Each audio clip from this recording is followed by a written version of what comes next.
Good evening, ladies and gentlemen. Welcome to the Vobes Show on the 27th, I think it is, of April 2020. I hope you're well. It's the same old nonsense all over again. But that's what we want. That's what we tune in for. Hello to Mark Donny McLeod, who says, can I watch this whilst I'm uploading a video? I can't remember if I can. I don't see why you can't do that. You probably upload a video on a different tab on whatever thing that you do the what's name diddly-dood on. Yeah, that's it.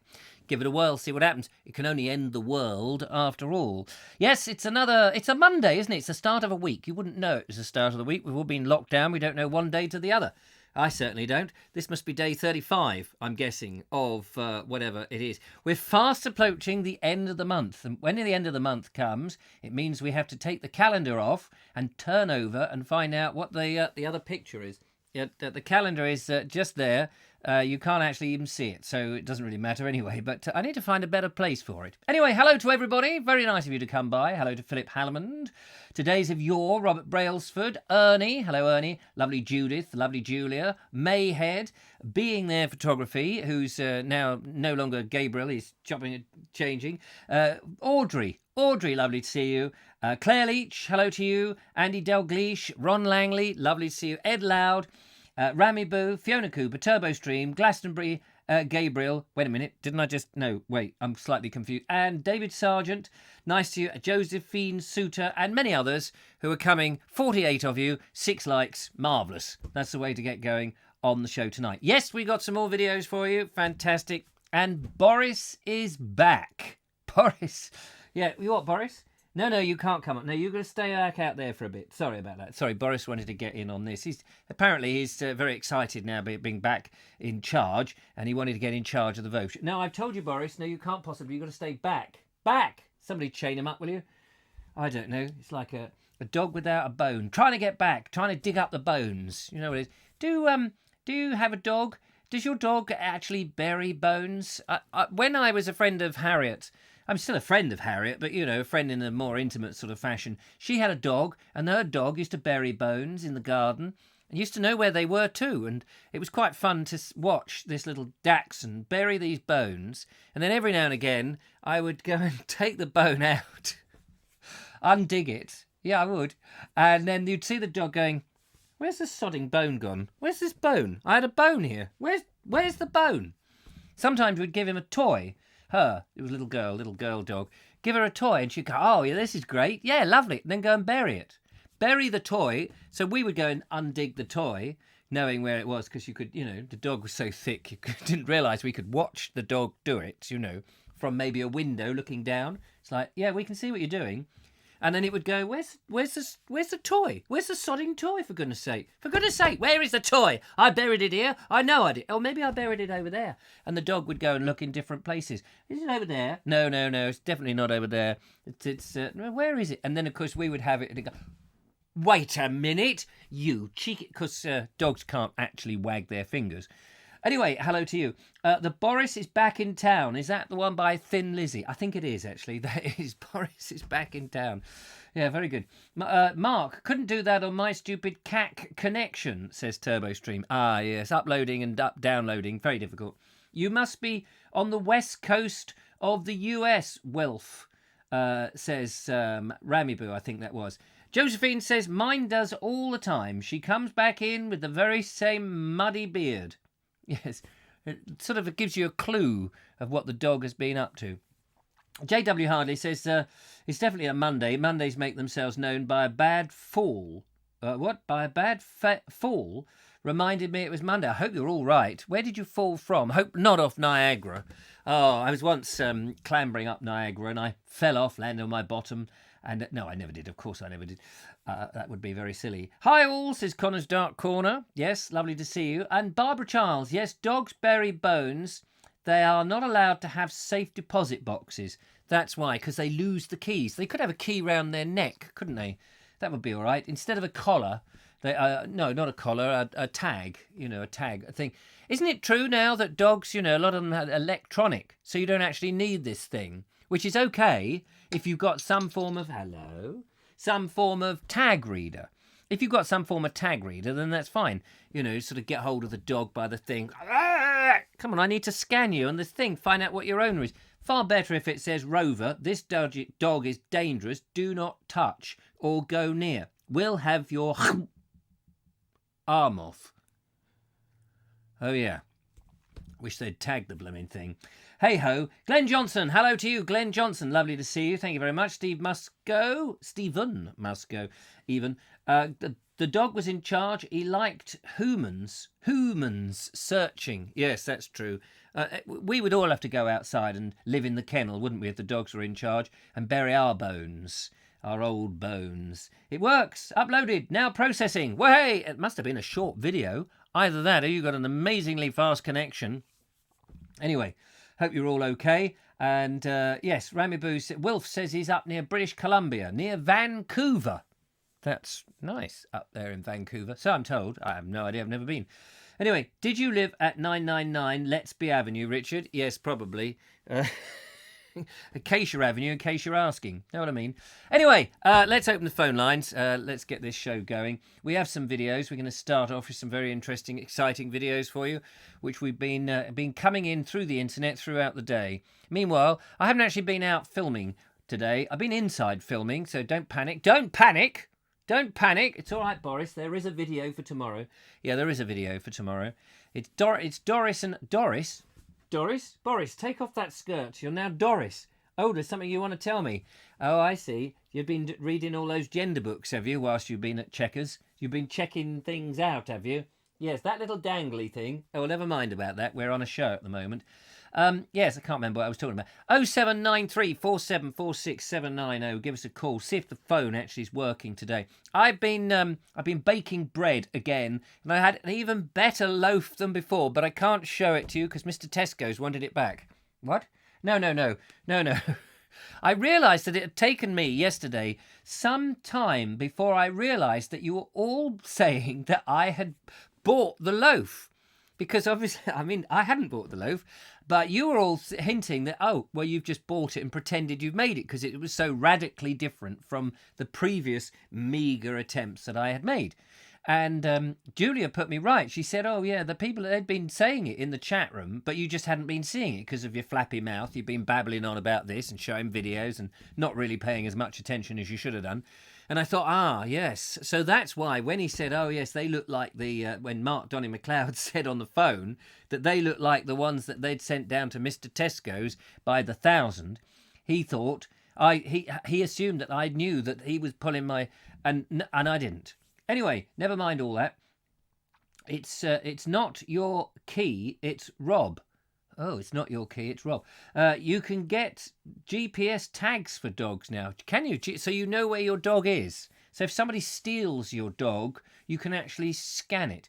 I wonder if you could get that. It'd be great. Actually, I could have a tag myself, couldn't you? And then wherever I'm filming, you could just log in and go, I wonder where he's filming today. Oh, look, he's at John O'Groats. Oh, no, wait a minute, sorry.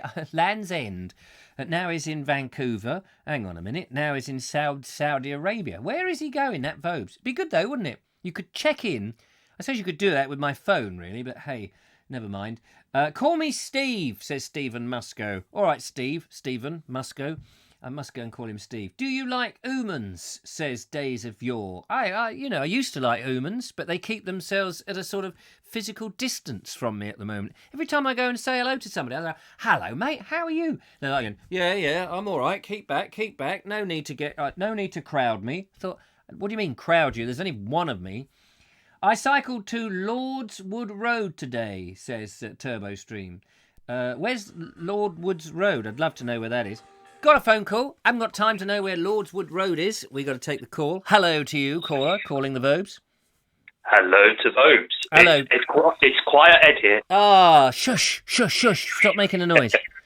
How the devil are you, young man?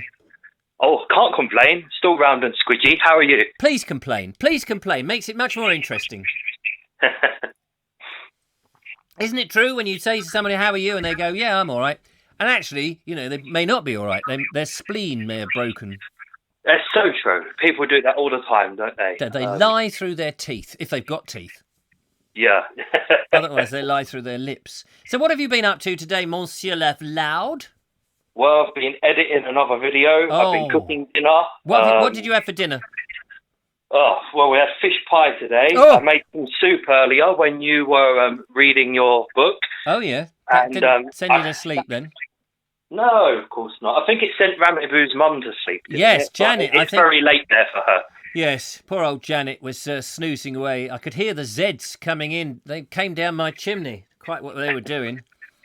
So this is the trouble. See, because a lot of the shops are closed around here. There's people aren't getting to sleep because we just can't get the Zeds. No. There's all these places that sell different letters and there's no Zeds. The Zeds have run out. In fact, the union's on strike. People aren't coming in to make them. Can't get enough zebras to make because they take them off the zebras' The zebras grow the fur. It doesn't harm them in any way. They don't get the skin removed. But it's a little trim here, trim there. Little Zeds fall off. Do you know, I've completely forgotten what I had in mind when I rang up, but it's always a pleasure to talk to you anyway, Richard. Well, I wanted to know what kind of soup it was that you were eating.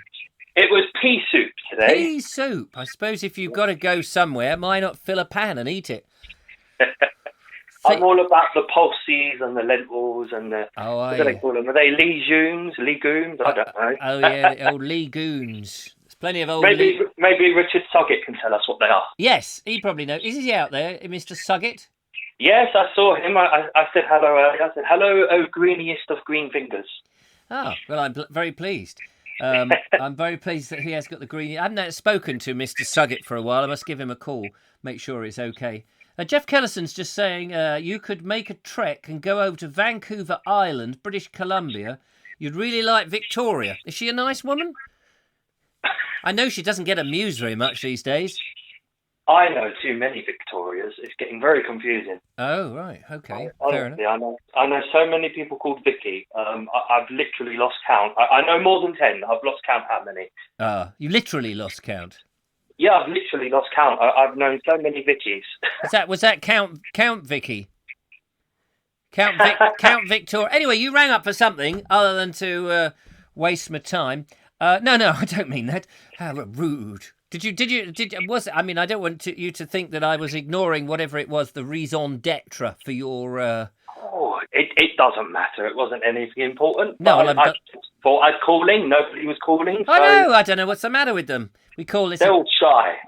They're all shy. Oh, they've said everything they've ever wanted to say, but they keep it quiet. What? I've never suffered from the disease of shyness, thankfully. So no, that's good. I'm always the first one to make a prat of myself. Well, we need prats in this world, and I'm with you there. I am one of them. The thing with the egg, that was my fault as well, because I was the one who opened my gob and said, "Oh, Faden should set Richard a challenge now," and yes. Kicked off. Well, I am afraid to say that in today's show, I haven't arranged. I still haven't been to Morrison's and bought any eggs. You need some egg powder. Oh, I could sprinkle it. Yes, why didn't I think of that? I could get the egg powder out and just sprinkle it over me. But I think I've actually got to crack the egg. I think that's actually what I've got to do. Yeah, it's no fun, is it? And I don't have any marshmallows. I mean, I never have any marshmallows. Who has marshmallows in their house? I don't even like sweets, so I'm strange like that. I don't like sweets, don't like cake. You don't like sweet? I mean, I like the occasional. So I used to, as a kid, have loads of sweets. Is that down to your bodybuilding stuff? Your weightlifting? No, I seafood, eat food when I was weightlifting. Just haven't got a sweet tooth. Loved them when I was a kid, but now I might have a piece of very strong chocolate now and then. When you say strong chocolate, is that rippling with mussels or a dairy milk, or do you mean a dark chocolate? No, strong chocolate. It makes better bread. Strong chocolate, it makes better bread? Oh, no, that's flour, isn't it? Yes. I don't know whether you meant dark chocolate or milk dark chocolate. Do you like the... Bourneville and up. I don't mind a Bourneville, and anything stronger than that, it's all good. What, like an 85% cocoa chocolate bar? Yeah, that's all good stuff. You know, the what are they called? Lindt and things like that. I like them to a bit, just a couple of chunks at tops, out the fridge. Yeah. So sometimes I stick them in the freezer. The only weakness I have got is Kit Kats out of the fridge. Right. If anyone leaves Kit Kats in the fridge, I'm on them. But other than Kit Kats, a couple of chunks of chocolate once a month, that's my lot. Right. Oh, okay. Fair enough. Well, that's it. So what's your weakness then? If you don't have sweets, what is your vice? Yeah, probably steaks, burgers, pasties, that kind of thing. I'm terrible for them. I'm really terrible for them. Ah, right, okay. Steaks are okay. Pasties, you can't have too many pasties because that's got a lot of lard in it, isn't it? Yeah, it's not good for you. Now and then as a treat. But yes, of course. Everything I'm too much of a pig. I'm too much of a pig. Definitely am.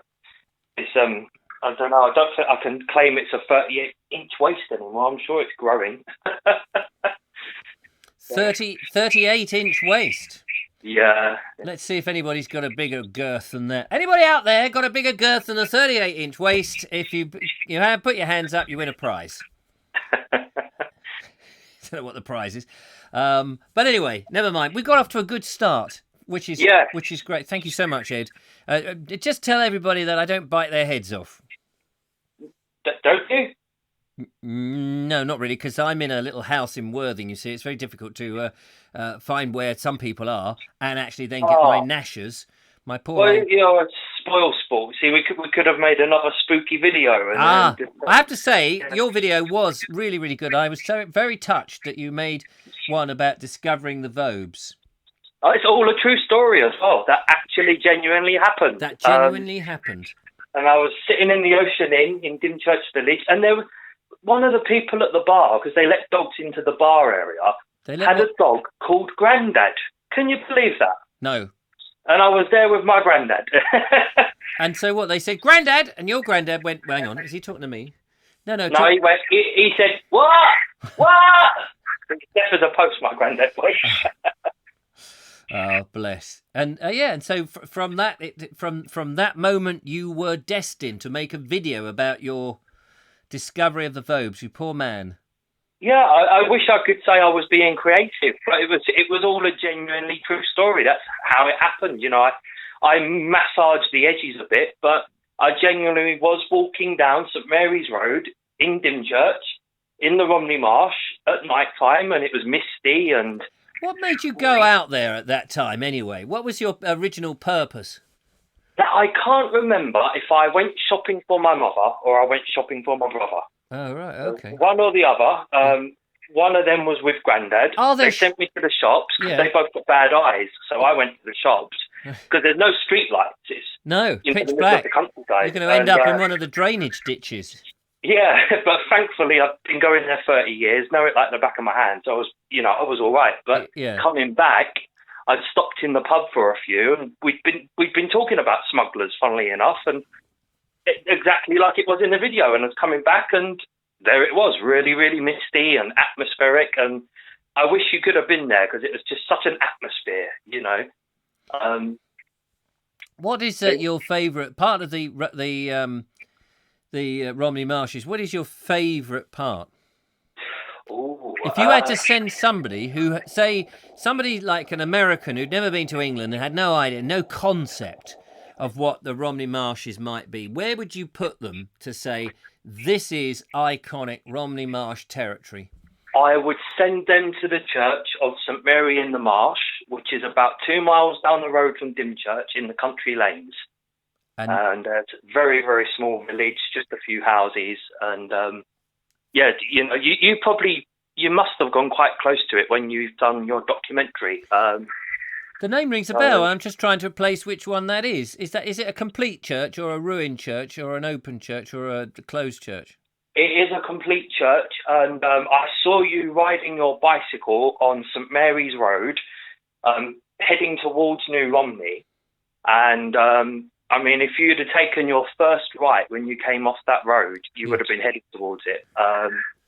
So you must have passed within a 10-minute cycle of it, if not went straight past it. Yeah. And I'd send them there. It's beautiful at daytime, really picturesque, typical flat plains and drainage ditches. And then at night, really creepy, often quite misty, being old marshland. And just so much atmosphere. And I think it's something... I took a friend of mine to the Marshes a few years back now, and me and my brother were with her, and my brother stayed at home, and I went out. and took her down the country lanes at night time for about 5 minutes. She got so scared we had to go all the way back. Well, but that's given me an idea. Why don't we get on the next Bald Explorer walk that we do when we're allowed out of this? We should get, say, 20 of us together with old-fashioned lanterns and march across the marshes, singing old sea shanties or whatever. Yeah. And if possible, carry, a bulky object, nondescript bulky object under our arms. Yeah. And just, avoid people but be known and be heard. Or a bag of tea. A bag of peat? A bag of tea. Oh, a bag of tea, yes. I know a young, follically challenged man who carried a bag of tea around the Romney Marsh. Who couldn't remember his bloody lines. Yeah, that one. That'd be the one. Anyway, Ed, lovely to talk to you. Thank you so much for kicking us off. Yes, let's have a great show. I'm sure it'll be great, and stay healthy, everyone. Bye-bye. Bye-bye. Take care, Ed. There we go. Oh, hello. Press the button and something else happened. There we go. The lovely Ed Loud kicking us off. He's not scared to ring us up. Let's go into the video box then and crack out one of the videos. Why is that not gone? There, it's gone into there. Barry, let's start with Barry. Barry's very prolific. I don't think Barry's let us down yet since we've started in lockdown himself. He's been out every day with Faden filming something. Poor old Faden's legs must be absolutely knackered. Trundling along after good old Barry. And doing more and more of the presenting, which is superb. So let's find out. This is part 2. You remember they went yesterday, they were up at St. Catherine's Hill in Winchester way. Well, they're still there with a few more interesting facts and figures about the jolly old Hampshire Hill. Yes, thank you. Here it is. We are doing the second part of St. Catherine's Hill. Yep, I'd just like to show you the other side from the bottom of the hill. There's some wooden steps going up there. I don't know if you can see that. St. Catherine's wheel is just there as well. Yeah, this is St. Catherine's wheel. We'll show you. It's also very busy here today as well. It's really because it's a nice day. St. Catherine's wheel. I'm not really able to hear us because of how loud it is. Yeah. Anyway, we'll get back to you when we see something else. Bye-bye. Just show you this walkway that goes up alongside the river. I'm not sure what this river is. It's not the River Itchen, it's another one. This goes up all the way the side of the hill, and you can then walk round the hill, or you can carry on into the countryside. And there's also like a little hill where there's just a little tree. I just pointed it out. There is. Well, I love these roots. I'll show you these roots. That's a nice tree. Yeah. This one looks like an old one because of how big it is. Sprawling across the sky. I love these roots. I'll just show you these roots. I like roots that have that are sticking out of the ground. Yeah, aren't they beautiful? Yeah. I like the veins of the earth. Yeah. Anyway, we'll get back to you in a mo. Right, just show you this. We're on the Northam to Winchester path on the Itchen Way. Forgot to tell you that this hill is actually on the far west of the South Downs Way. To show you these lovely scenes, the park. Get back to you in a mo. I'd just like to show you this beautiful scene of the river.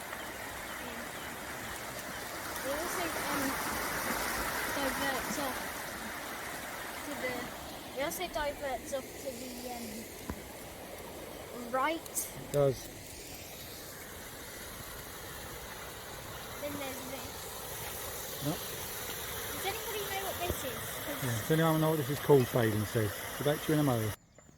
I'm not 100% sure, but this might be an old bridge that's collapsed in. Yeah, it looks like the remnants of an old bridge, and I just thought I'd show you this weeping willow, which is one if not my favourite trees. I absolutely love weeping willows. The water is very dirty as well. That's just because the dogs just got out of it. Anyway, see you in a mo. I'll just show you this sluice. It's apparently a sluice. I don't know what that means. It just looks like something that goes down, and then it gets like pressure into it, and it makes all the water go back up into that. Yeah. See you in a mo. Just show you this little bridge We've got the like, a river. boat hire there as well. Yeah, There's some ducks sitting on the side. there are. Just thought you'd like to see that. Found a friendly cat. At least I think he's friendly. Yeah, he's friendly.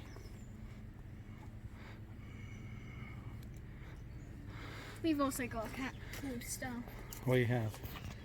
Right, we're in Winchester now. I just want to show you the walls of Wovey Castle. You can't go in the castle, obviously it's all closed off, but it's free to get in if you want to come when lockdown's over. We're in central. We've actually been here before, and we didn't really realise that we just got here. That's right, we just appeared here. The cathedral's just behind this castle. Anyway, we're going to say bye-bye for now and say take care, stay safe. Goodbye, Richard and all, and stay safe. Bye-bye. Bye-bye, Faden and Barry. Thank you so much. What an amazing and magnificent wall that was that's still there, still standing, made out of flint. Absolutely superb. And brilliant. Part 2 there of the St. Catherine's Hill. One of these, I've climbed up there. I did a lovely video up there with the chap called Nick Tan, the Music Man, as I always dub him. He's an acoustic guitarist. Very nice chap, good old Nick Tan. Yeah, we went up there a couple of years ago now, I think it was. And we went up to the hospital there, whatever, Winchester Cross Hospital or Winchester Hospital of Cross. I forget what it's called. Anyway, it's a very old building, and I went there, and it was nice. Let's have a quick look in the thingammy jiggamy joggamy. Hang on, why did we get out of there? That's very strange. There we go. Hang on. There we go. I've got to sort that out. Claire Leach says, Ramiboo, my daughter loves them. I'm glad that she does. Obviously missed out a few bits and pieces here. So an ostrich egg would knock him out. Yes, I suspect. Yes, we still haven't got round to that. I'll probably do that tomorrow now. Jeff Kellison says, this American would absolutely love to see that church, St. Mary's in the Marsh, I think he means, sitting out there in the middle of nowhere in the Romney Marshes. Well, I have been to the Romney Marshes and done some videoing, and I did go fairly recently with Nigel Sadler and Aaron, but that's not to say that I wouldn't go back. And we would find that church that young Master Loud mentioned, and in fact maybe have to drag him down there and he could show me around because he knows the area like the back of his hand. Dr. Sin, I think, was mentioned just now. Who was that? Morton. I think Morton mentioned that. Morton got in touch with me and said he would like to be part of the show and tell us what it's like in Spain on WhatsApp during the show. Now, need to work out, I haven't got round to doing this. I've been a bit busy today, but I will try and get round to doing this, sort this out in the next couple of days, to get WhatsApp on the PC so that we can talk to Morton and he can give us an update what it's like in Spain, because I gather that yesterday was the first day children were able to get out for 6 weeks. I cannot imagine how hard, how difficult it must have been for parents to keep their children in, especially in Spain where the weather is much better than over here, you know. I mean, we've had exceptional weather, so normally it would have been, you know, relatively mild with a few days of sunshine and rain. But we've just had pretty much straight sunshine for the last 27 days, although we're going to have some rain tomorrow. So how difficult it must be for those poor kids trapped inside. No doubt there were plenty of couples who didn't have kids who were thinking the only way to get out of this mess is to have kids. They may not have realised that after their bedroom antics, they needed 9 months before the little child would appear so that they would have a legitimate reason to get outdoors. But even so, I'm sure it didn't stop them from trying.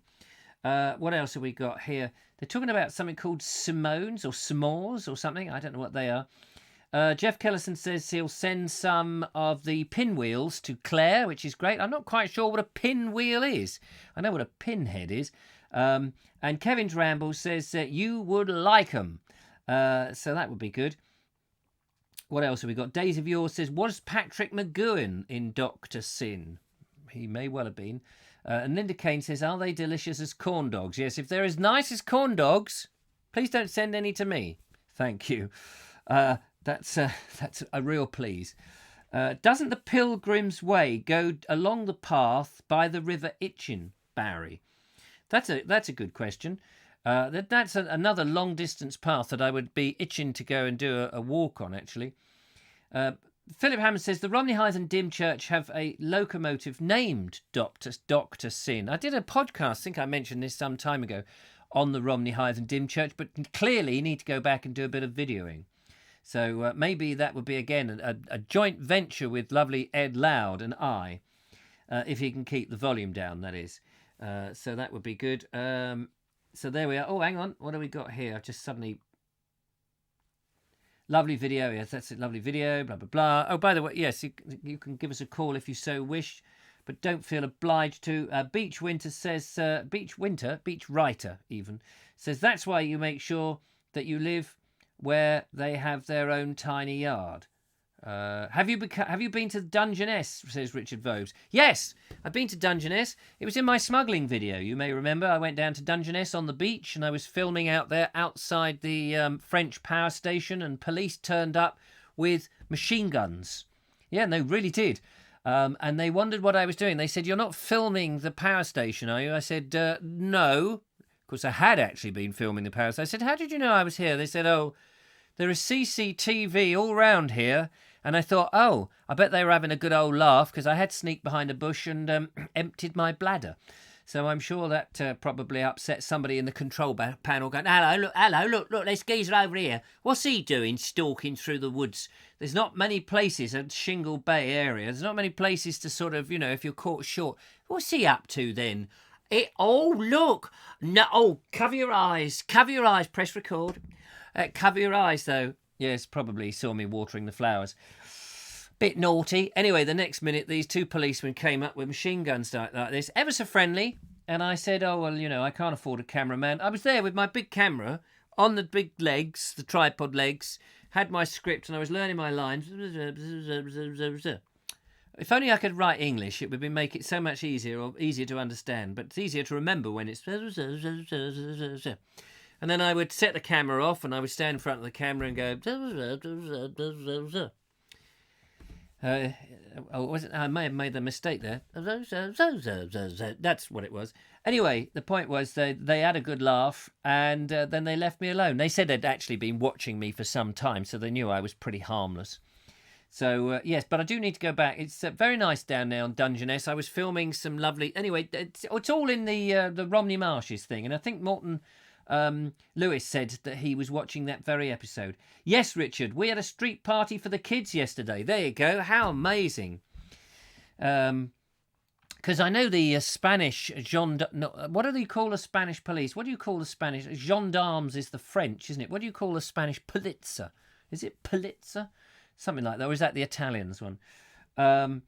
Glenn Johnson of Oi, Vobes. Uh-oh, here we go. I'm in trouble again. Oi, Vobes. Yes. What is that church that we both filmed? The one with the one wall remaining. What, in the Romney Marshes? Yeah, what is that church? I mean, it's ages since I blimmin' filmed it now. What is that church with the one wall remaining? It's lovely. It's just the gable end, isn't it? Just the gable end. I can't remember, but I'm sure that Ed Loud would know. Ed Loud will know that. The British nuclear police have guns too. Yeah, I bet they do. I bet, they're all looking after very important things, are they not? The policeman must have thought you were armed with a deadly weapon. Yes, me and my camera. Polizia. Is it Polizia? Something like that. Says Morton. Guardia.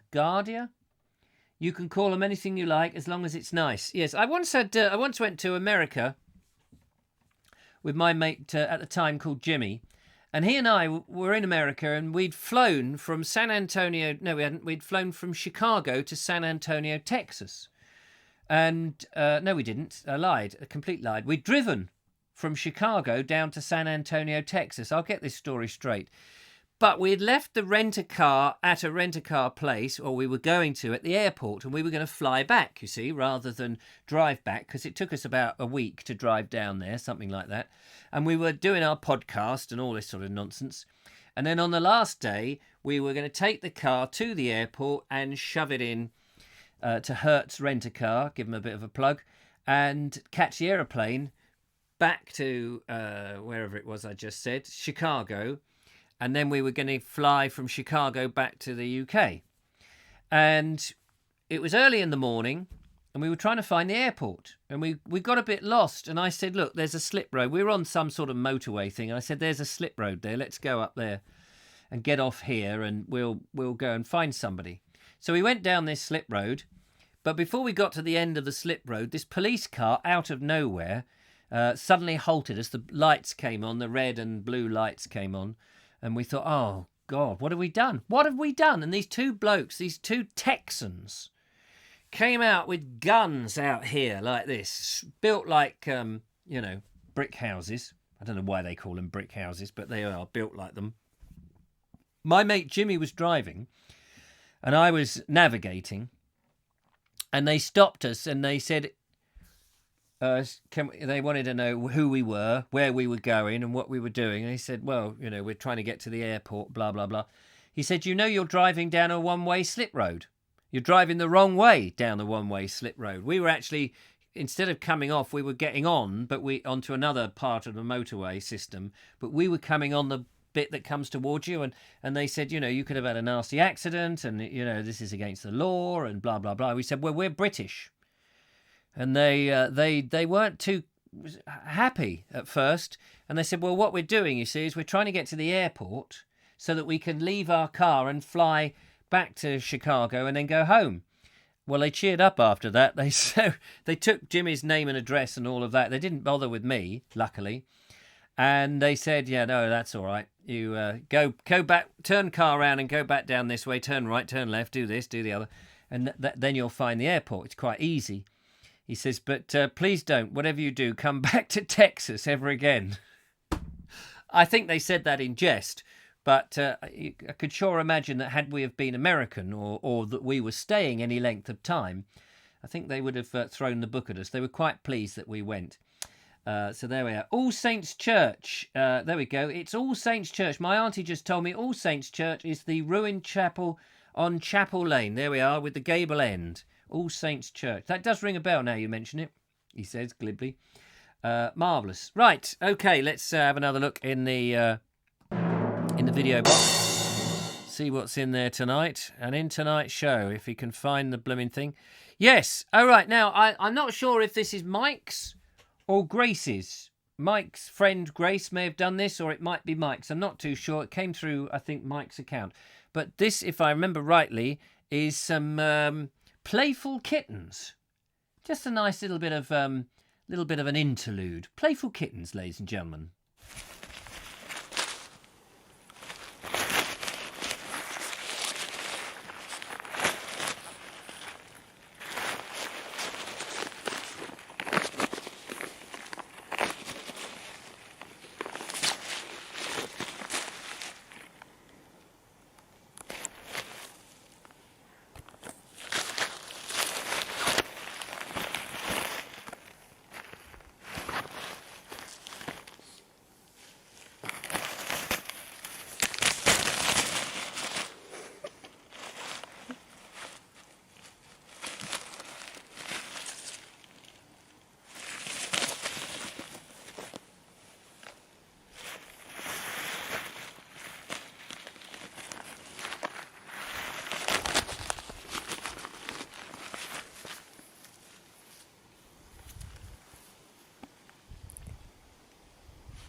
minute. Cats have such an intense look, don't they? When they look, and they seem to just stare as if their penetrating eyes are reading your mind. They can't possibly be reading your mind, of course, but they do have that sort of weird mental thing that makes you think, oh, you know what I'm thinking, don't you? It makes me slightly recoil a little bit. Anyway, thanks to Grace. Thanks very much for that. You have to get Grace to join us in the chat, Mike. It's very nice of her to send the videos in, but it'd be lovely to sort of be able to actually chat to her. Does she watch live as we do the show, or does she watch it later on, or does she not watch the show at all?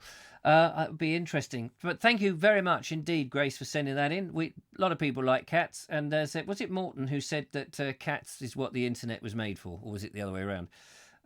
Gabriel says, look out, here comes reinforcements. Yes, once people do like cats, don't they? I did used to have a cat, but I haven't got one now. We found that we adopted one from a neighbour accidentally because they bought their daughter a kitten, and the older cat basically wasn't liked because they got themselves a younger model. I always think that's a bit of a shame, isn't it? So we adopted the older model and started to feed it, and in the end we said, look, if you don't want that cat, we'll have it. We'll look after it, because the kids fell in love with it. They loved it. So there you go. Nice cats. There we are. Mike Stevens says, I'll ask her. Well, I want her to feel included in all this sort of silly antics that we do. So that was lovely. Right. Let's crack into another one, because the Bluebells. Now, I don't know if Cynthia's camera is out there. Cynthia there. She's sending another Bluebell trip, and she says something interesting at the end, and I want to ask her what she means by this. So let's just quickly it's a short video, so let's have a quick look. Cynthia, where are you, and what are you looking at? Today is meant to be the last of the lovely days for a little while, so I couldn't resist just one more Bluebell walk, and it's been well worth it. This is just, they're just magical, aren't they? So beautiful. Right up through the woods there.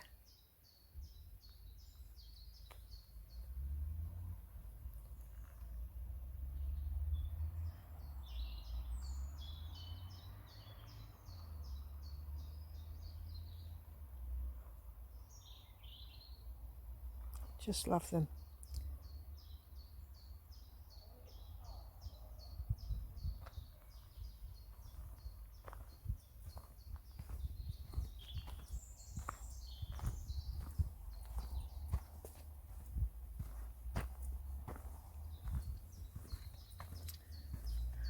And I think that is it. It's meant to rain tonight and tomorrow, so I'm guessing that's the last I'll see of them for this year. It's been absolutely great. So over that stile, back to the road and home. That's my walk done. Bye for now. Looks like a very seductive path, that, doesn't it? The other side of that stile. Very intrigued to know what's down there. There's trouble with me. You see something like that and you think, hang on a minute. You know, you're on a walk and you think, well, I've had enough now, I'll go home. But wait a minute, what's round that corner? No, wait, what's round that corner? Oh, goes down, there's a path there. Where does that path go? That's what I love about the English countryside and the footpaths that we have over here. It's just a riddle of this, that and the other. Anyway, thank you, Cynthia, for that. But this is a question I want to ask you, because you said, it's the last day of the sun, it's going to rain, and you're not going to see the Bluebells again this year. And I thought, what do you mean that you're not allowed out? Or do you mean that as soon as the rain comes, the Bluebells will die and wither in agony? So I'm just curious what you meant by that, because that's you've left me sort of biting my nails there, wondering what you mean.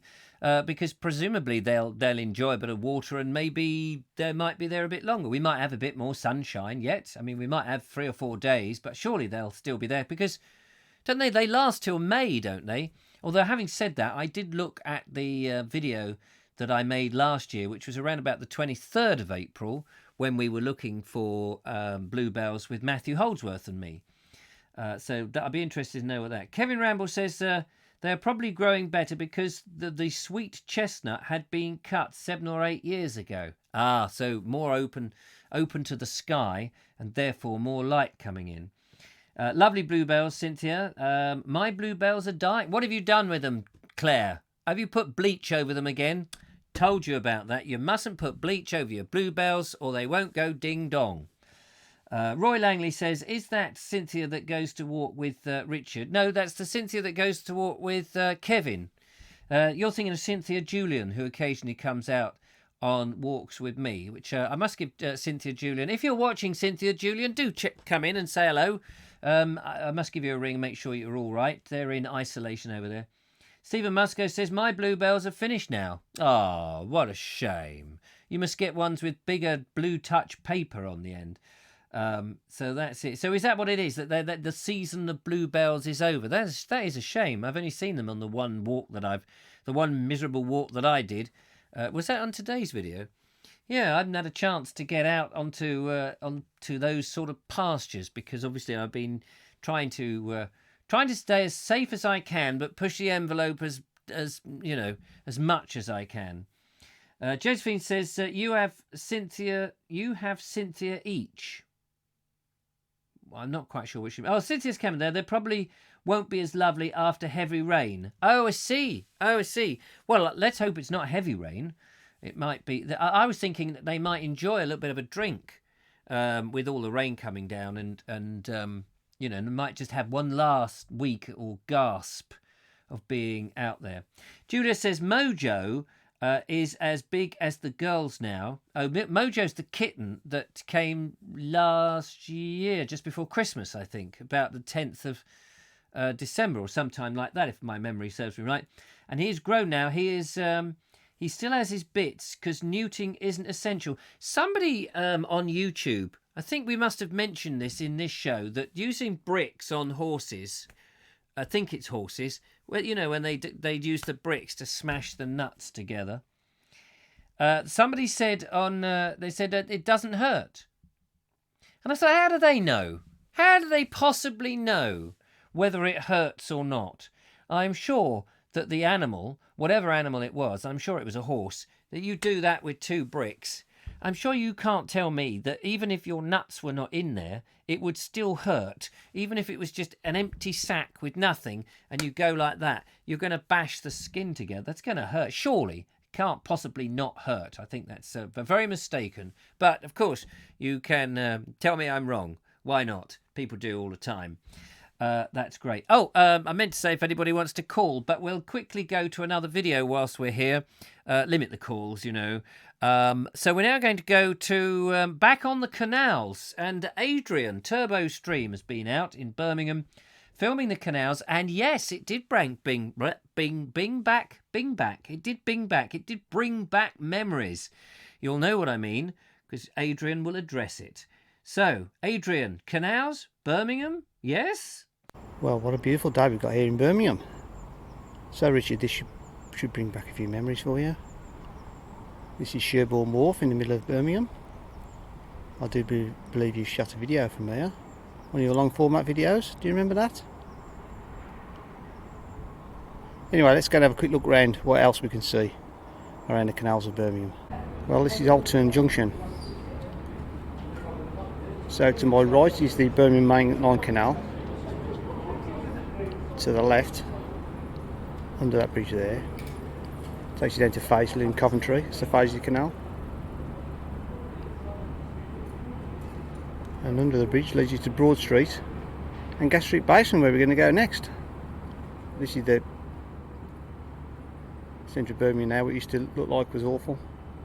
This is a much improved scene. And this is the start of the Worcester and Birmingham Canal. Where the joint of the Birmingham Canal Navigation is the Birmingham Canal Main Line. This is Gas Street Basin. And you can see there's lots of houseboats here. People live here. And you've got the big Heights Hotel. And they're building lots and lots and lots of new buildings. The changing face of Birmingham.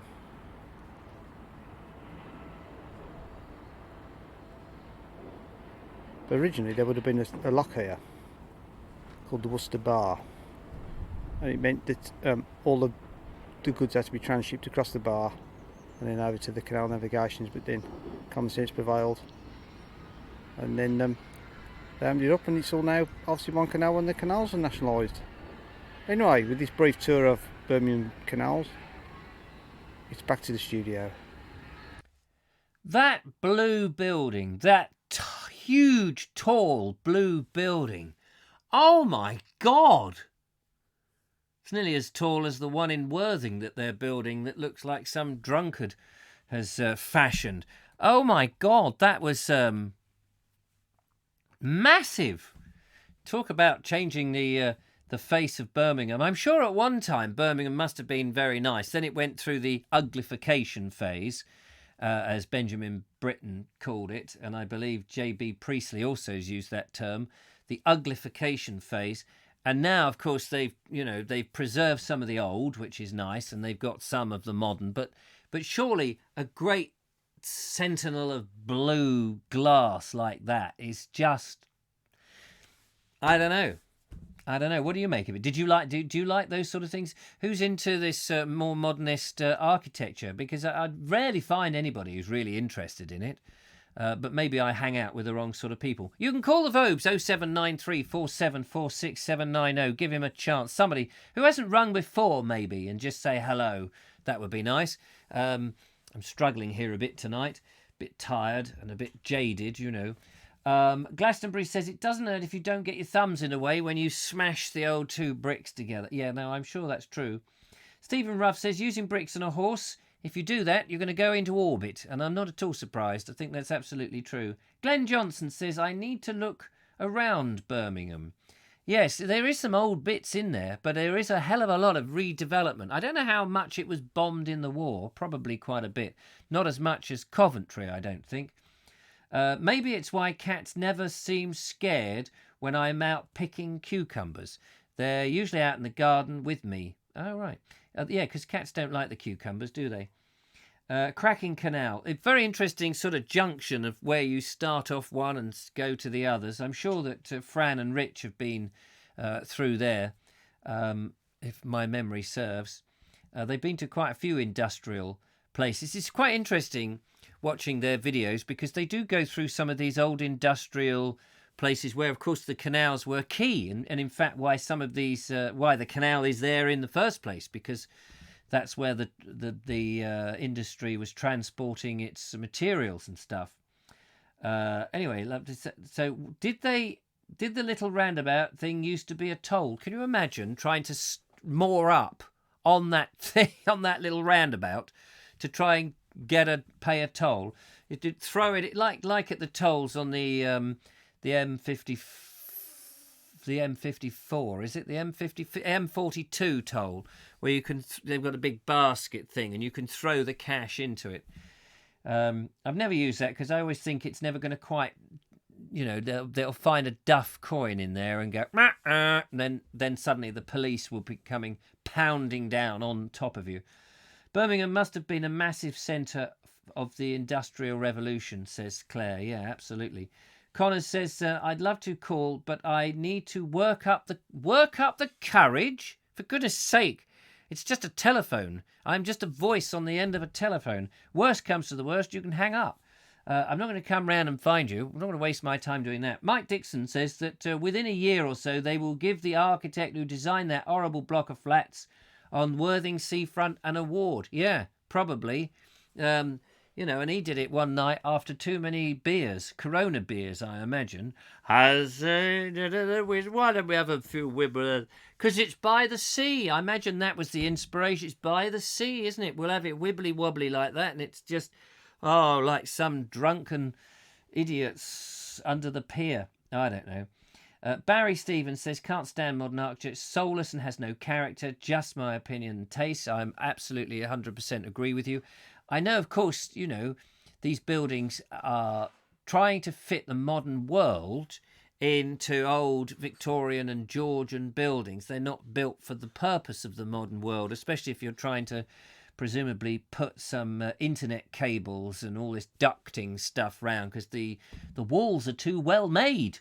They're all too well made. You can't knock them over. Can't get the drills to drill through them. It must be very upsetting for them, which is a shame. And no doubt, some of the rooms are small and a bit pokey, and some of the windows too high, and people don't get enough daylight, and and all those sort of things. Morton says that Brom was heavily bombed in World War II. It doesn't surprise me, I'm sure. I like the gherkin in London, says Claire Leach. Sorry, Richard. You don't have to apologise. Everybody's entitled to their own opinion. I think the gherkin is absolutely abhorrent, personally. But, that people like it. Thank God people do like it, because the poor bloody Londoners have to look at it. But yes, I'm very much, getting more curmudgeonly as I get older.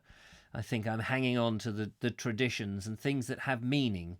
More meaning than what somebody on a whim says, let's just build a gherkin on there, personally. But hey-ho. Connor says, you're faced with a wasp and a bee, you'll be all right calling the Wobes. The Wobes, the wasp and a bee, call the Wobes. Ed Loud says, Richard is an absolute sweetheart on the phone. So easy to talk with. Trouble is, I got a bad signal. I interrupt the poor bloke. Yes, never mind. I also love the Shard. Oh, Claire. There's you see, you're of the younger generation. You're very welcome to like the Shard. My goodness. I suppose if you like the Shard and the Ney, you know the Ney, the Chardonnay. They're nice buildings. No, but if you like the Shard and the Gherkin, you probably like some of those buildings they have in, not Bahrain. What's that? Not Omar. Is it Omar? That place in the Middle East where they've got, I can't remember what it's called now. What's his name's out there? Thingamajig, who did a video for us, whose name is now escapes me and makes me so embarrassing. But there's so many people, I can't remember everybody. You know who you are.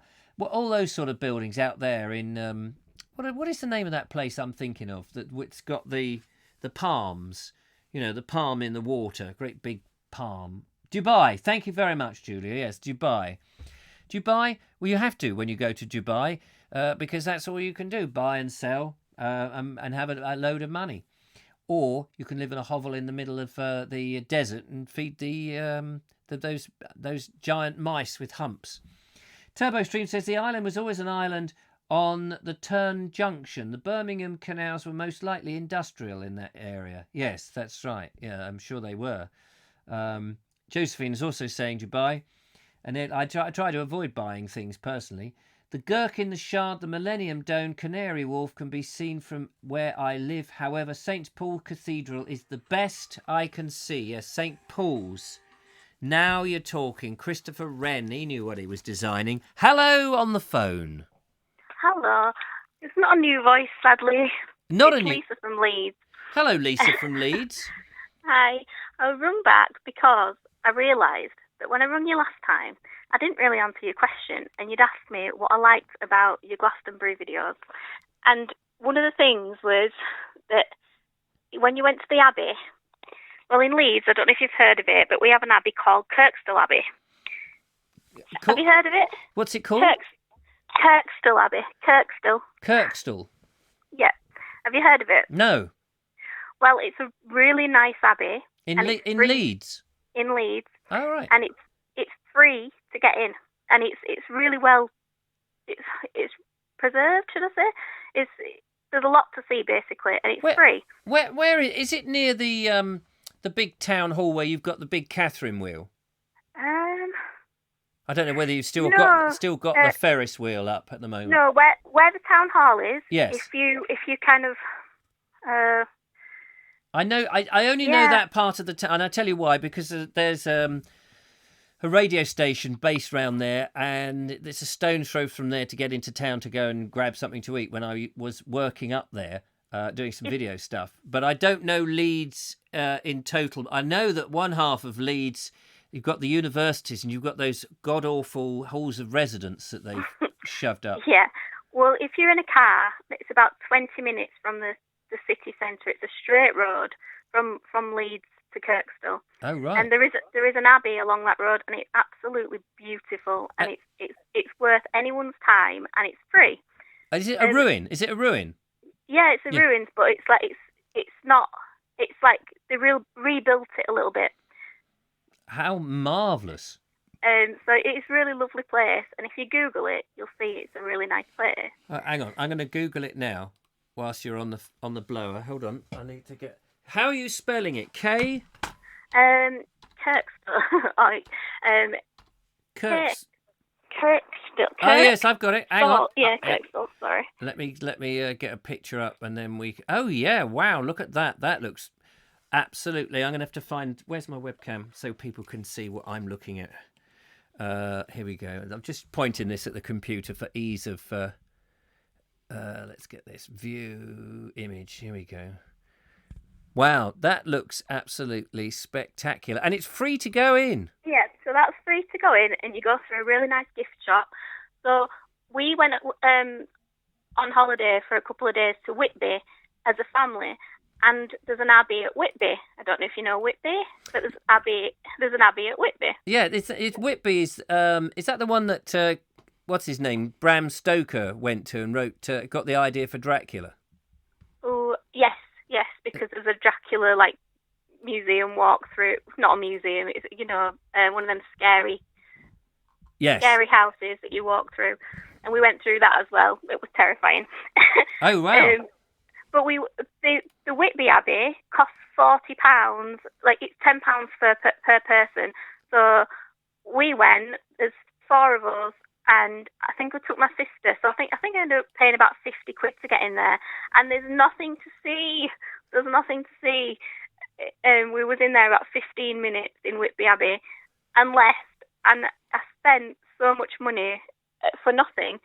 So when I saw your Glastonbury Abbey video, you took real time to go around everywhere, and it just basically made it value for money. So I thought, yes, we will go there because it looks like it's worth the money, because I didn't want to repeat of the Whitby Abbey, especially when we have Kirkstall on our doorstep. Yes, of course. It's so beautiful. Just spoilt with that. And I mean, if I remember right, it was £15 a head at Glastonbury. Yeah, something like that. Yeah. But the kitchen. Yeah. The kitchen it was area so worth it. was really nice, and there's lots to see, and of course. The little museum at the front with the gift shop and all of that gives you a lot of interpretation. So they know how to do it. But blimey, so they certainly took your money at Whitby.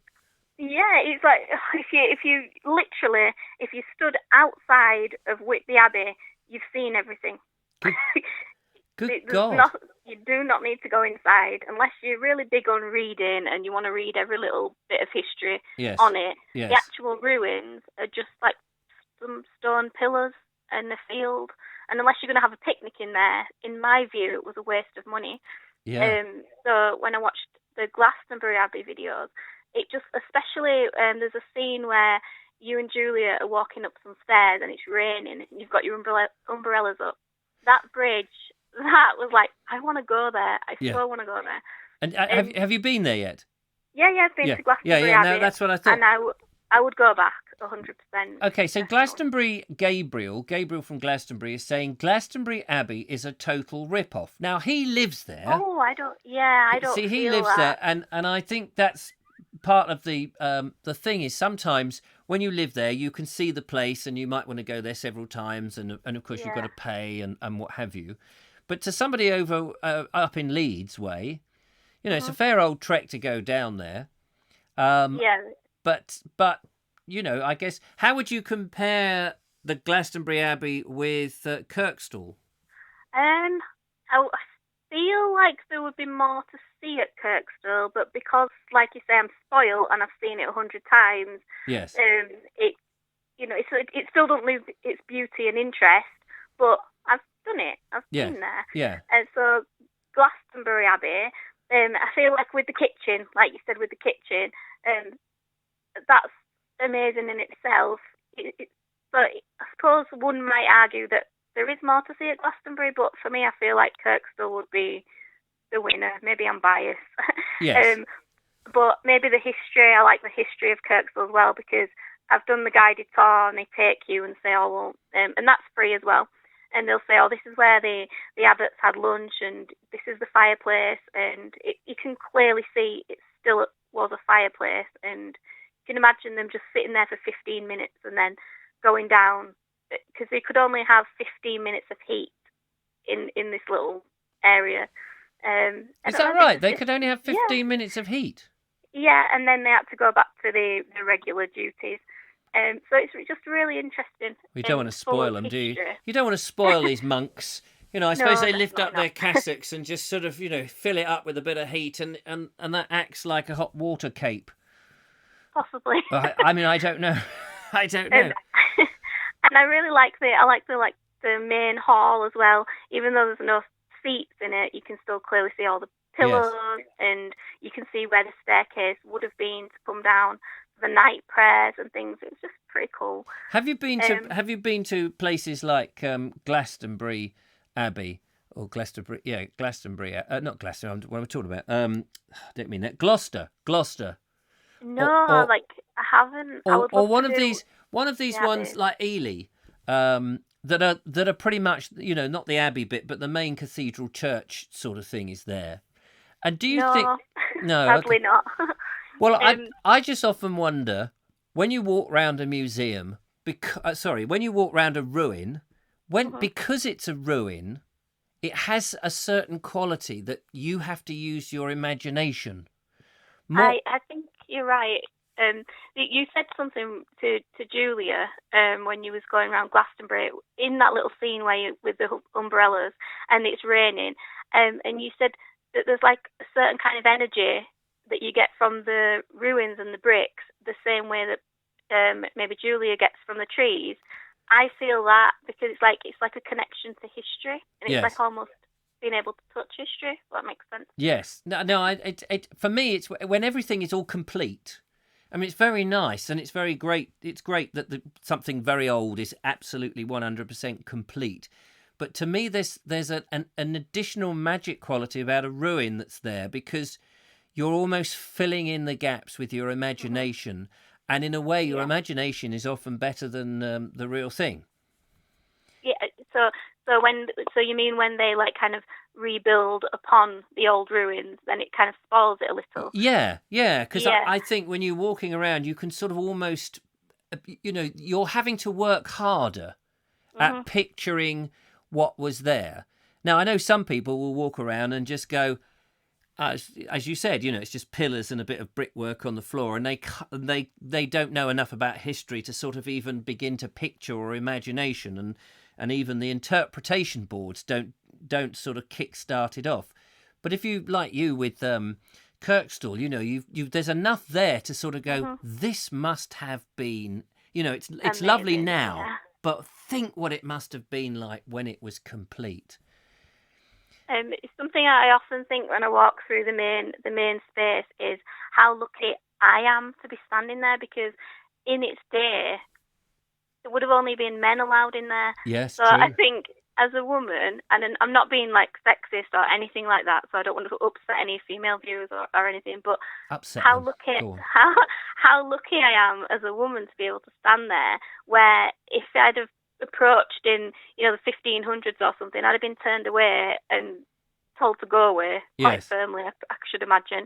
But now I can literally wander amongst those spaces, and they're quite peaceful, and it's just nice. And often I guess there are times when there's very few people there. I mean, I imagine at the moment there's if you go at the right time, there's barely anybody there, and you can be there alone. Whereas in its heyday, you would have had the monks and the lay people and all the rest of it, and of course you had duties to do, and you may have to go out there in the freezing cold and had to have sung your various hymns at the certain, or done all your prayers at certain times, and got down on the stone floor kneeling in those little hassocks. Far better to go there today with a nice warm anorak and go, oh, this is just beautiful. Probably. Something I would love to see, though, if I could have a little snapshot back into history, I would have loved to have seen the surrounding area of Kirkstall back in the day when it was fields and there was nothing else around, and no road and no houses around. I think that would have been amazing to see. I don't know, people riding in on their horses or absolutely for whatever. It's funny. It's and of course the clarity of the atmosphere. I mean, we're getting that now because there's so few cars on the road compared to normal times. I had to I've made a video for tomorrow, and I've made some more bread, and I've made it as a gift for Julia. So I drove it round as a mission of mercy because they'd run out of bread. That was my mission. And I delivered this bread and left it with them and came away. So it's all social distance and stuff. But as I drove to Julia's house on the road, on the coast road, now, if you don't know the area, this won't really mean too much, but you can see right round to a place of white cliffs called the Seven Sisters, and you can see much further to Seaford Head, where Clairleach is, pretty much. Mm-hmm. And normally you can see it on a clear day, but it's a bit misty. Today, as I drove down there, it was so clear and so vibrant, it hit me, and I thought, my God, how clear the atmosphere is. And you just saying about peering down on the location around the Kirkstall Abbey, you can imagine how clear, without the pollution that we have in the atmosphere today, that people would have seen so much further, and things would have been more, the little church towers and the various houses and the little woodman's cottage with smoke coming out of his chimney would have been so much more acute in our vision. Mm-hmm. And the way the light would have shone on things differently, it would have been spectacular without all the modern day buildings and the roads. I just don't think we can appreciate just how the clarity. I mean, come to the Industrial Revolution. Of course, everything's covered in smoke and we're chucking out coal everywhere. But generally, in the countryside, you've got your shepherd watching their sheep, and you stand on there and you can see a fair distance. But I think when you remove all those invisible car emissions and things, and the general sort of fog of industry out of the atmosphere, back in the day, you could, the clarity. And I've only got one eye, and I'm short-sighted, and I was just struck by how amazingly vibrant clean air gives you that ability to, see much further. I think that's probably the only positive that's come out of what's going on at the moment. The air's cleaner. Yeah, no, definitely. That's the thing. I mean, anybody going out for a walk, now is the time, because they'll probably never breathe such clean air ever again. Yeah, definitely. Well done on that loaf, by the way. The white one that was all... the one I cooked today, I've made a video about it, so I'm going to bore people senseless, is even better. But I didn't get to taste it because I gave it to Julia. But it was even better. That I've got photo evidence of me making it. Yeah, you took a picture, but you're saying you've made a video, so... I've made a video, so people will actually be able to see how I got into Sainsbury's and I put it in a bag and... No. You see me kneading it and it goes in the oven, you see it rise up, and yeah, it's lovely. So that's tomorrow's piece of nonsense from the Vobes. Oh, well, I've got you on the phone, by the way. Yes. When you worry about not getting out so much, homey vlogs are just as good as outdoor vlogs, by the way. I like homey vlogs. One of my favourites was when you did the one, I can't remember what you was doing now, but you had the camera outside the bathroom, and it was just really funny. It really made me giggle. And the one you did with Kevin about doing standing on the ladder and doing the toss of the ceiling. So homey vlogs are just as good. So are they? I always feel that people expect me to be out and about, and so I always think I'm cheating if I do one at home. I feel I've got to go and go to the other ends of the earth and try and match these people who are trying to get through some Amazon jungle.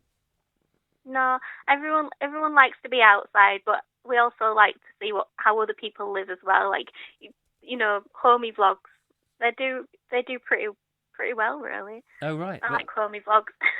Anybody out there in the Vobosphere like the homey vlogs as well? Be interested to know if people go, no, we don't want any of that rubbish. You sitting at home, navel gazing, trying to cut a piece of wood.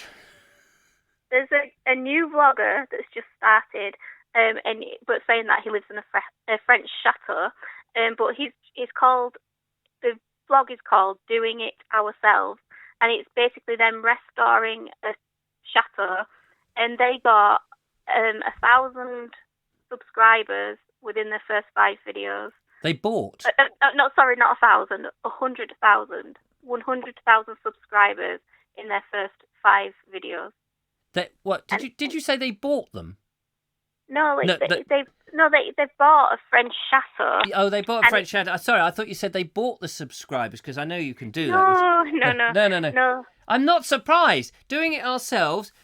What if, there you go. That's the thing, isn't it? French chateau. Oh, that sounds interesting. We're going to restore it. Okay, that sounds really interesting. And no wonder they're going to get 100 there. Whereas me, I'm just walking around where anybody else can walk around. It's like, yeah, and what if I'm in a terraced house, which I do a little show in the evening. That's about the only sort of off-the-wall thing about. I've got a load of books. That's a bit boring. It's very difficult, But Richard, not everybody lives in a terraced house by the sea. That's very true, but, a chateau, French chateau, and then they can go out onto the lawns and go, well, let's see what another French chateau looks like so that we can emulate this. I think you do need something, in order to build a really good, successful audience, you need that something unique. Something, and that's why I think floating your boat does really well, and canal boats, because they're living on a boat. The boat's a character, the environment. Whereas if I could move the house about, but not a camper van, because they are a bit dull, camper vans. Personally, I think they're just a bit dull. I mean, I would like to get one, but I just think they are a bit passé now. Everyone's got one. I'd need a quirky caravan, or a shed on wheels, or my own TARDIS or something like that. Or a door in your car. Or a door in my car. Yeah, I saw that video. You did. You did the video of I'm thinking about travelling around in the car. Yes. And there was a door in your car, and you said we could use this for a bed. I thought, do you know what? You could. It wouldn't really. It wouldn't really make a difference. Oh, I see. Yeah, the large piece of wood. Yeah. Yeah. Sleep on that. Yeah. I mean, I think people look for something a bit different, and trying to find something a bit different is very tricky. And of course, now I've got a bit of a loyal and very faithful audience, but at the same time, I always think that what I'm doing is dead dull and boring, and I don't know how to make it other than buying a French chateau. Well, people keep tuning in, Richard. Well, they do. Keep tuning I in, know. so. I know. I'm my worst critic. I am my own worst critic. I do know that. But but the trouble is, I'm sure every other YouTuber must do this, and they turn and they think, oh, bloody people, they've got a good idea there. I wish I'd thought of that. I'll go buy a French chateau. See, I'm glad you don't do this. I'm really glad you don't do it, because it really bugs me when people do. But some people clickbait. Some people use clickbait, and they just use something random from a clip of their video, like almost ran over a squirrel or something like that, and use that as their title, and it might be like 10 seconds of the vlog, and then that's gone. But people click on it. It's like clickbait, and then once you've started watching, you might as well finish watching it. So some people I've literally unsubscribed to for doing that. But yes, people do that. Those people with millions of views and stuff. Yes, I really don't understand why you would do that, because people will get pissed off if you go, well, where was this squirrel bit? This is why I was watching, because you nearly ran over a squirrel. By the way, that's just something that I just totally made up. It's not something I've actually clicked on and watched. It's just a random thing. I did go, the lovely Julia and I went on a trip. I think it was on the trip to Glastonbury. Julia will have to verify this. And we left, I picked Julia up and we got in the car and there was this thud. Anyway, we carried on. And Julia said, you've just driven over a pigeon. I said, oh, don't be ridiculous. I haven't driven over a pigeon. Anyway, when we came back, squished in the road. Oh, my goodness. I didn't know. I really didn't think we had. So anyway, on that note, Lisa, it's been absolutely fantastic to talk to you. I better play some more videos. Now, if you'd have put that as your title for that vlog, who knows how many views that hundreds of thousands would have subscribed and then immediately gone, yeah, well, we never saw it, did we? We never saw it. Bloody bald bloke. Lovely to talk to you, Lisa. Yeah. Thank you so Nice much to for talk ringing. to you too. Thank you. Take See you care. later. Bye-bye. And you. Bye. There we go. Lovely Lisa from Leeds. Raising up. Oh, it's done something to my computer. Raising up the phone calls. Thank you so much. There we are. I was a bit struggling. So now let's have a quick. Lovely Julia saying, any more videos? Come on, Vobes. And I'm trying to get to them. Where are they? Right. So what have we done? We've done Barry. We've done Grace. We've done Cynthia. We've done Adrian. Oh yes, we've got Gabriel and Connor. So let's go to. Eeny meeny. Let's go to Connor's. I can't remember what Connor sent in. I think these were. Oh yes, a load of ducks. That's right. Here we go. Some playful ducks, ladies and gentlemen. Thank you, Connor.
Well, that looks lovely. And the ducks look fantastic. Where is that, Connor? That looks very nice. Lovely bit of old stream or disused canal or something.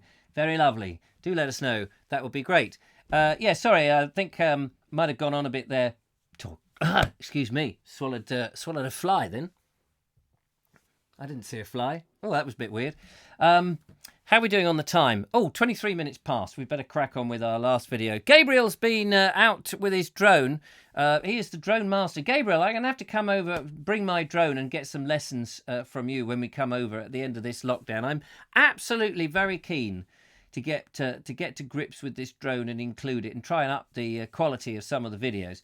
I missed the thing there about a home. Did anyone mention about home vlogs? I can't remember now if anyone said anything, whether they were... I shoved it out there. But I always do feel a bit guilty about, I suppose I was trying to make life difficult for me. I'm hoping it's going to pour with rain tomorrow so that I can go out into the pouring rain and make a video and get completely soaked. I don't know what it is. Anyway, Gabriel, and his magic drone. Where is he going? Oh, yes, he's going to a rather interesting church. I forget where it was now, but it'll come to me.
How about that? Isn't that amazing? Fantastic. Gabriel, you are the master of drone flying.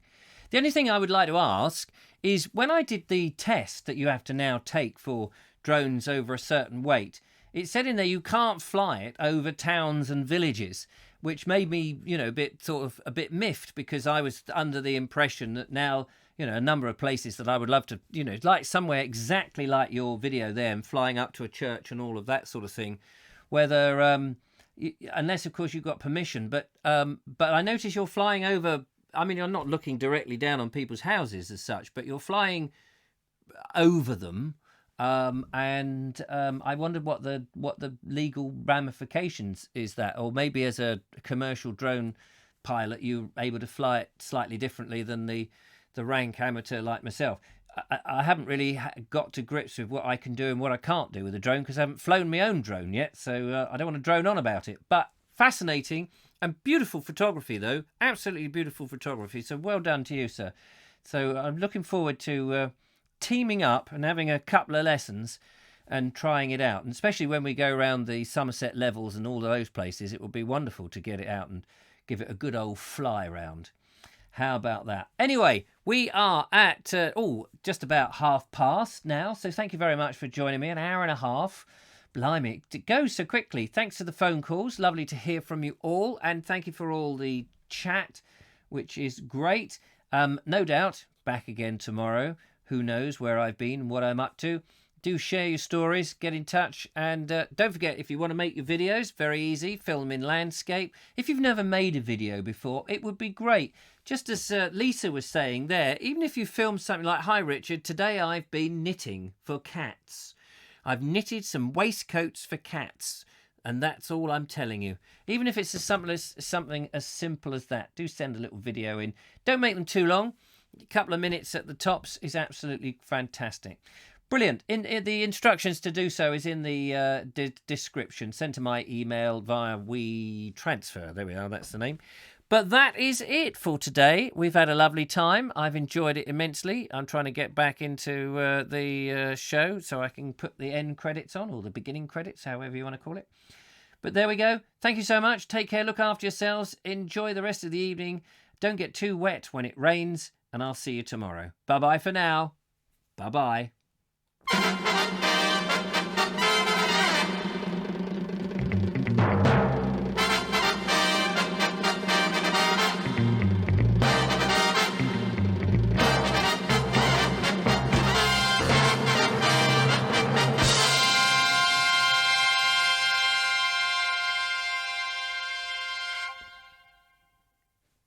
All right, then, Boris, you can come out now. Yeah, you can come out. So you're going to run the country, are you? Running the whole country again?